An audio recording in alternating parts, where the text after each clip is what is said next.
Kenapa harus impor terus sih Pak? Nggak produksi sendiri aja, memberdayakan peternak-peternak lokal?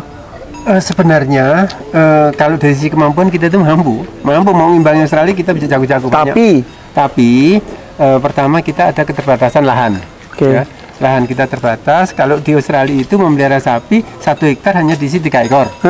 Kita bisa bayangkan, kita punya lahan mana yang hanya mendingan bikin perumahan lah. Hanya kita isi 3 ekor. Iya, betul. Itu yang membuat kita nggak bisa menyaingi mereka. Tapi kalau secara kemampuan peternak-peternak kita tuh jago-jago banget. Iya.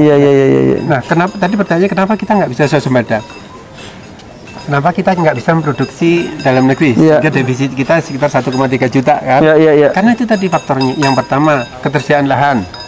Terus yang juga sangat memprihatinkan itu anak-anak muda itu nggak banyak yang tertarik menjadi peternak. Beneran? Itu anak muda tuh jangan gengsi jadi peternak. Peternak tuh ya profesi yang bergengsi juga dan menjanjikan. Sangat. Segitunya. Sangat menjanjikan. Aku asal ngomong sih, tentunya sangat. Betul. Sekarang kita bisa bayangkan. Karena Bapak sukses. Yang saya jalankan itu bisa dijalankan oleh orang lain. Yang saya capai bisa dicapai oleh orang lain. Jadi prinsipnya ini peluang bisnis bisa dilakukan oleh siapa saja. Peluangnya terbuka bagi siapa saja yang mau secara sungguh-sungguh. Gitu. Tapi tidak ada jaminan sukses ya. Apapun juga tidak ada jaminan. Semua jenis bisnis juga nggak ada jaminan. Ya betul. Semua tergantung dari kita. Bisa nggak sukses kalau? Jadi gini, kegagalan biasanya disebabkan 2 macam. Satu, kita memilih jenis bisnis yang salah. Yang kedua, kita memilih jenis bisnis yang benar tapi menjalankan dengan cara yang salah. Bisnis yang salah tuh gimana maksudnya? Cara menjalankan yang salah? Nggak, bisnis yang salah dulu. Yang salah misalnya kita sekarang mau buka usaha warung telekomunikasi. Ya semua orang udah pegang HP, nggak akan laku lah. Wartel maksudnya. Zaman sekarang juga anak-anak nggak tahu wartel itu apa. Kita doang nggak tahu. Bisnis yang benar tapi cara yang salah? Ya contohnya main sapi udah benar.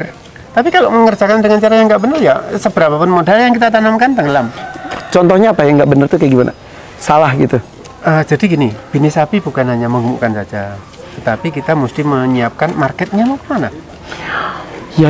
Jadi pasarnya disiapkan dulu. Betul. Jadi market sapi itu orangnya nggak banyak. Kayak saya hanya mempunyai sekitar 15-an pelanggan tetap. 15 doang? Nggak banyak. 15 doang? 15. Makanya saya tahu persis masing-masing pelanggan saya itu seperti apa, keluarganya saya kenal, sehingga sedekat itu? Iya. Jadi urutannya kan gini, prospek, buyer, customer, partner. Jadi prospek itu orang yang mau kita ajak, kita provokasi untuk menjadi pembeli. Terus kemudian buyer, itu pembeli. Terus ketika customer, pembeli yang sudah mengambil beberapa kali itu customer. Yang keempat, buyer dengan customer itu beda? Beda, buyer sekali beli, udah bisa pergi. Tapi kalau customer kan ada repeat order. Iya, repeat order. Nah, yang terakhir partner. Partner adalah pelanggan yang sudah menjadi bagian dari kita, yang dalam keputusan bisnis tertentu kita libatkan. Contohnya apa? Seperti saya mendapat tawaran sapi gede-gede dari Australia, Pak, ini harganya agak murah, tetapi sapinya gede. Nah, saya tanya ke pelanggan saya, Pak, saya dapat tawaran dari Australia, sapinya bagus, gede, tapi harganya murah, mau nggak? Nah, kalau dia mengiyakan, saya juga mengiyakan ke Australia. Ketika sapi ini panen, saya bilang, Pak, sapi yang kemarin kita bicarakan udah waktunya panen loh. Gimana?